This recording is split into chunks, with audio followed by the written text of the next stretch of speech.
আজানের সময় মহিলারা যে মাথায় কাপড় দেয় এটা কতটুকু সঠিক?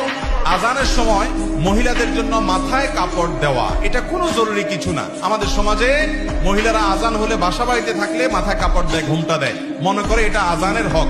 আজান দিলে জবাব দিতে হয়, জবাব দেওয়ার খবর নাই, মাথায় কাপড় দেয়। আরে বোন, জবাব দেন আপনি। জবাব কিভাবে?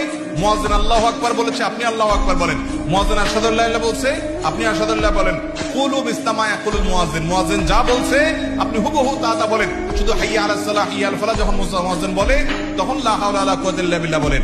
এভাবে মুয়াজ্জিন আজানের যদি জবাব দেন, মুয়াজ্জিন যে পরিমাণ সওয়াব পায় আপনি ওই পরিমাণ সওয়াব পাবেন। আর মুয়াজ্জিন কি পরিমাণ সওয়াব পায় জানেন? হাদিসে আসছে মুয়াজ্জিনের আজান শুনে যত মানুষ নামাজ পড়ে তাদের সবার সমপরিমাণ সওয়াব মুয়াজ্জিন সাহেব পায়, আর আপনি জবাব দিয়ে ওই পরিমাণ সওয়াব পাইতে পারেন। তাহলে আমাদের মা বোনরা আজান শুনলে মাথায় ঘোমটা দেওয়া না, আজান শুনলে কি করতে হবে? আজানের জবাব দিতে হবে। হ্যাঁ, আপনি যদি বাহিরে বেপর্দা থাকেন তাহলে আজান শুনলেও ঘোমটা দিবেন, আজান না শুনলেও ঘোমটা দিবেন।